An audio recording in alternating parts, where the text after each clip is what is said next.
Et c'est parti pour Enjeu Patrimoine. Si vous êtes chef d'entreprise et que vous réfléchissez à la cession de votre entreprise, vous avez sûrement déjà entendu parler du dispositif d'apport cession qui vous permet de bénéficier d'une fiscalité avantageuse, mais à certaines conditions, et notamment à des conditions sur la réallocation des plus-values de cession des parts de votre entreprise. Et en l'occurrence, il existe une nouvelle façon de réallouer ces fonds depuis le 1er janvier 2019. Et ça s'appelle les fonds de remploi. Pour en parler, nous avons le plaisir de recevoir sur le plateau de Smart Patrimoine Anne-Laure Bocon-Gibaud, cofondatrice et présidente d'Arum Gestion Privée. Bonjour Anne-Laure Bocon-Gibaud. Bonjour Nicolas. Bienvenue sur le plateau de Smart Patrimoine. Avec nous également pour nous accompagner aujourd'hui Mathieu Lambert, directeur général délégué de Vatel Capital. Bonjour Mathieu Lambert. Bonjour Nicolas. Bienvenue sur le plateau de Smart Patrimoine. Alors ma définition était très réduite sur le lien entre apport-cession et fonds de remploi. Aujourd'hui, on va faire un focus sur les fonds de remploi. Peut-être un mot, Mathieu Lambert, de définition sur les fonds de remploi. Qu'est-ce que c'est concrètement ? Oui, alors dans les grandes lignes, le mécanisme se veut assez simple puisque l'objet du réinvestissement est simplement d'adresser, en fait, comme vous l'avez dit, les chefs d'entreprise qui sont en situation de cession et qui souhaitent reporter la taxation de la plus-value de la cession de cette entreprise, moyennant un réinvestissement dans des fonds. Effectivement, c'est nouveau depuis le 1er janvier 2019. Les fonds sont éligibles en fait à ce dispositif. Alors Anne-Laure Bocon-Gibaud, ce que je vous propose, c'est peut-être de redéfinir un petit peu, de redonner quelques éléments de contexte aux gens qui nous écoutent. Donc, je suis chef d'entreprise, je veux vendre tout ou partie des parts de mon entreprise et là, je fais face à une certaine taxation que je peux réduire si jamais, je caricature, mais vous allez définir plus précisément, si jamais je m'engage à réinvestir cet argent dans l'économie réelle et donc dans d'autres activités économiques, c'est ça ? Absolument. En fait, plutôt que de céder directement les titres, l'entrepreneur va les apporter à une holding qu'il va créer pour l'occasion ou qu'il détient déjà. D'accord. Le plus souvent, il la contrôle, mais ce n'est pas une obligation, mais c'est généralement le cas. En contrepartie de cet apport, il va recevoir les titres de la holding. Et puis, la holding, avec les titres apportés, va les céder, généralement dans un bref délai. D'accord. Et elle va obtenir des liquidités qu'elle va pouvoir réinvestir justement dans des fonds de remploi ou autres. Et avec une obligation de les réinvestir selon une certaine durée dans le temps. C'est-à-dire qu'il y a certaines dates qu'il ne faut pas, qu'il faut pas louper pour le coup. Absolument. Il y a plusieurs délais qu'il faut avoir en tête dans ce genre d'opération. Il y a d'abord le délai entre l'apport et la cession future par la holding des titres apportés. Là, c'est sûr que en général, les entrepreneurs qui font ce genre d'opération font céder par la holding les titres apportés dans un bref délai juste après l'apport. D'accord. Ouais. Et là, le législateur a dit mon objectif, c'est quand même à la fois éviter de payer une fiscalité puisque l'entrepreneur n'a plus les liquidités à titre perso pour payer l'impôt. Bien sûr. Mais en revanche, d'encourager l'investissement dans l'économie réelle.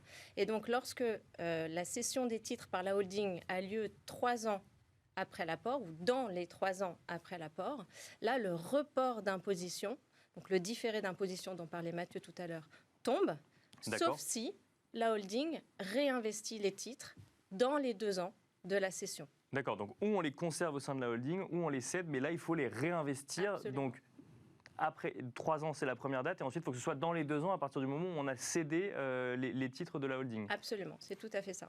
Et alors, moi, j'avais en tête, du coup, effectivement, depuis le 1er janvier 2019, bon, ça fait quelques années quand même, mais ça change un petit peu, j'avais en tête qu'ensuite, il fallait les réinvestir dans une autre activité qu'on créait, ou peut-être dans l'activité d'un entrepreneur qu'on connaissait ou autre. J'avais moins en tête ce mécanisme de réinvestissement dans des fonds. Mathieu Lambert, qu'est-ce qui change ? Qu'est-ce qui a changé depuis le 1er janvier 2019 ? Et que permet l'investissement via des fonds ? Effectivement, alors c'est pas nouveau ce dispositif, il existait déjà avant 2019.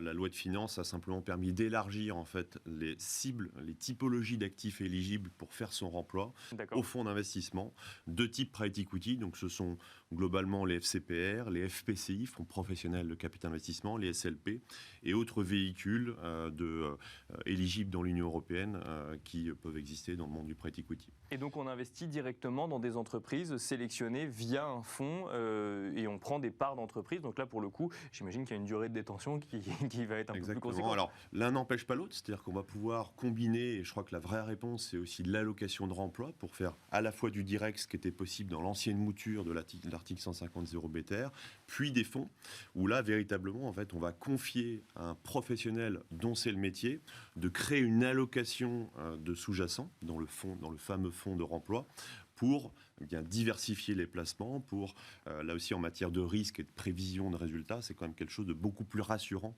pour l'investisseur que d'aller investir, mettre un peu, ce que je dis souvent, mettre tout sur le 36 sur une entreprise amie ou de quelqu'un de notre famille.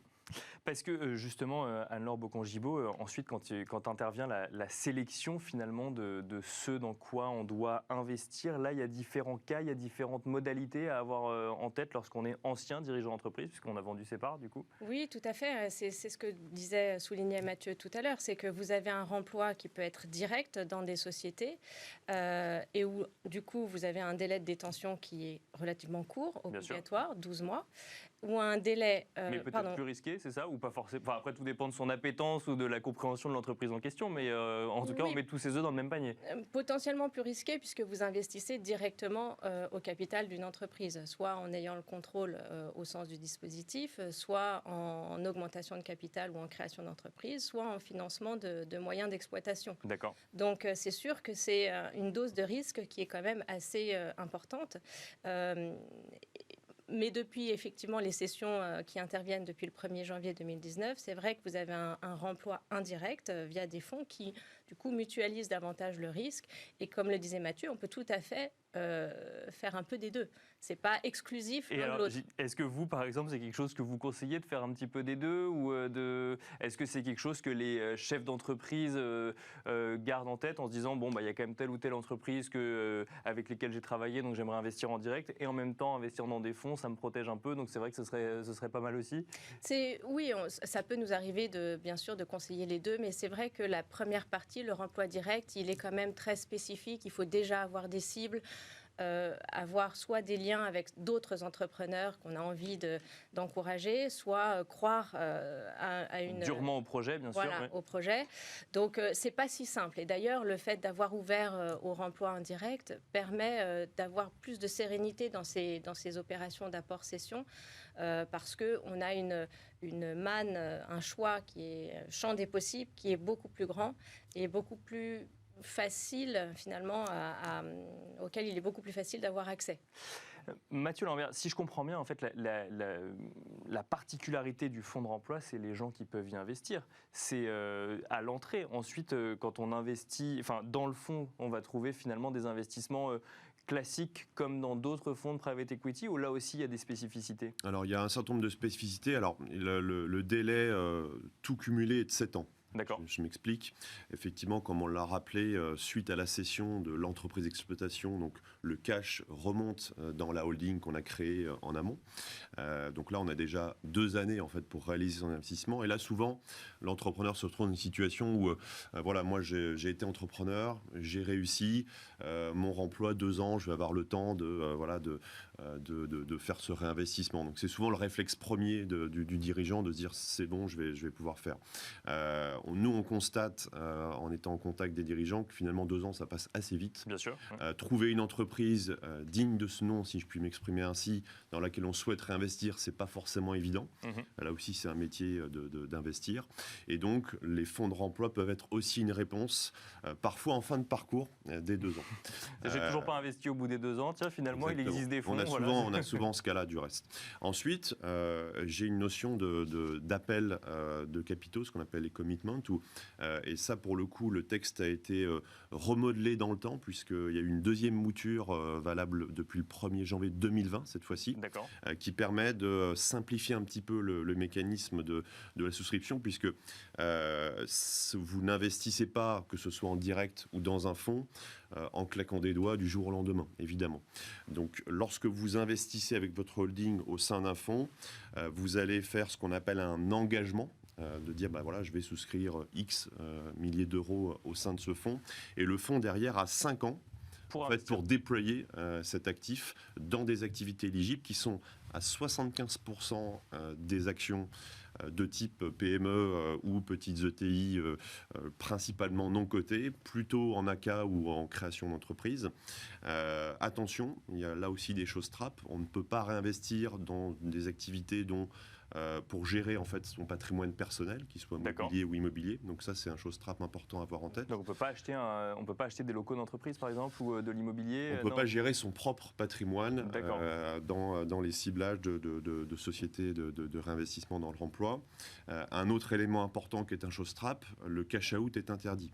Donc typiquement dans les opérations qu'on va cibler nous à travers un fonds ou même en direct, le fait de faire une augmentation de capital peut souvent être jumelé à une opération dite de cash out, c'est-à-dire que le dirigeant de l'entreprise qu'on cible va en profiter pour monétiser une partie de sa participation dans sa propre structure. Eh bien ça sort du champ du remploi, puisque l'esprit de la loi, comme disait Anne-Laure tout à l'heure, c'est vraiment d'orienter et de générer des flux d'argent positifs pour l'exploitation même, donc le métier, pour que l'entreprise puisse continuer à avancer. Et ce, même si effectivement il y a la stratégie du dirigeant d'entreprise dans laquelle le fonds a investi, qui n'est pas forcément la même que ceux des investisseurs, qui sont des anciens dirigeants mais qui sont des investisseurs, mais quand même il faut faire très attention à la sélection des entreprises dans lesquelles on investit. C'est-à-dire qu'on investit dans l'activité économique et pas du tout dans l'entreprise d'un dirigeant. Exactement. Donc ça c'est un point important, d'où, en tout cas, alors évidemment on n'est pas objectif en tant que gérant de fonds, mais d'où l'intérêt pour nous de cet élargissement, puisque c'est vrai que de pouvoir comme ça diluer, en fait, répartir son investissement sur différentes lignes en confiant à un professionnel les choix, c'est vrai que c'est quelque chose qui peut être rassurant. Et alors justement, vous évoquiez le timing. Donc on donne une intention d'investissement. Ensuite, il faut trouver les sociétés. Ça veut dire que quand on est investisseur, comme c'est votre métier, on a déjà des sociétés en tête et on est capable de dire, bah oui, effectivement, c'est des petites entreprises plutôt dans l'industrie ou des startups. On est sur des profils plus risqués, non risqués. Là pareil, il y a peut-être plusieurs fonds de réemploi, plusieurs stratégies. Voilà. Alors là, le meilleur des conseils qu'on peut donner aux chefs d'entreprise qui sont dans cette situation, c'est de regarder un petit peu le track record de l'équipe de gestion à qui on va confier. Donc typiquement chez Vatal Capital, on est plutôt spécialisé dans la PME, les petites ETI, très françaises, plutôt matures. D'accord. Après, vous avez des spécialistes du venture capital, vous allez avoir des spécialistes du secondaire, des spécialistes des grandes entreprises. Ça peut Il faut être vraiment, vous pouvez tout à fait diversifier. Et du reste, un fonds de remploi, au même titre que le fait de jumeler investissement direct et indirect, on pourrait très bien imaginer cumuler les stratégies dans son remploi avec différentes souscriptions à différents fonds dont la saveur va être différente. Anne-Laure Bocon-Gibaud, donc du coup, votre métier, effectivement, c'est la gestion privée. Les fonds de remploi, je le disais, on en entend quand même assez rarement parler. Est-ce que c'est intégré aujourd'hui dans les stratégies des gérants d'entreprise ou des chefs d'entreprise quand ils réfléchissent à la cession de leur part, qui généralement arrive quand on commence à réfléchir à sa retraite, mais pas que. D'ailleurs, on peut faire fortune très rapidement aussi. Absolument. C'est évidemment un sujet qu'ils ont en tête et que nous avons en tête quand nous conseillons nos clients. Pourquoi ? Parce qu'en fait, c'est un sujet extrêmement important. S'ils ne réinvestissent pas dans le délai imparti, ils doivent payer l'impôt. Ils doivent payer l'impôt à titre personnel, alors que les liquidités sont logées dans la holding. D'accord. Donc, c'est un vrai sujet. Oui, donc quand on se lance dans ce mécanisme, autant aller au bout tout de suite, parce que sinon, on peut se retrouver dans une situation très complexe. Très délicate, absolument. Donc, à nous conseiller de faire attention à ces délais, à être au plus près de nos clients dans ces phases de remploi et de gérer effectivement le stress et le délai de nos clients. Et alors une dernière question pour finir peut-être avec vous Mathieu Lambert, c'est nouveau mais on a quoi entre 60 et 70 000 sessions d'entreprise par an, donc autant de personnes qui potentiellement pourraient être amenées à investir un jour dans un fonds de remploi. Oui, alors c'est un marché nouveau pour les fonds, c'est pas nouveau pour le direct, on l'a déjà rappelé. Les chiffres diffèrent, alors suivant les chiffres de la BPI ou Banque de France, c'est à peu près 60-70 000 sessions. De manière très très écrasante, ce sont des TPE et des PME. D'accord. Donc ils pourraient tout à fait être amenés à réinvestir, pourquoi pas. Alors un élément qu'on n'a pas rappelé, mais il convient de faire du remploi si on est en situation de plus-value. Hein, ça paraît bête. Alors on l'a mais, dit au tout début, mais effectivement, voilà, bien sûr. sinon, c'est pas forcément évident. Sinon, il y a moins d'impôts. Voilà, c'est ça. Et puis, donc, il y a un volume, je dirais, de cessions en France qui est quand même assez conséquent. Ce qui manque aujourd'hui, c'est clairement de l'offre. Il y a aujourd'hui peu de fonds de remploi. Donc, voilà, on y travaille. On est tous un peu au travail là-dessus, avec des solutions plus ou moins innovantes. Mais voilà, c'est un marché qui est plutôt en devenir. Ouais. Et on finira là-dessus. Merci beaucoup, Mathieu Lambert. Je rappelle que vous êtes directeur général délégué de Vatel Capital. Merci également Anne-Laure Bocon-Gibaud, cofondatrice et présidente d'Arum Gestion Privée.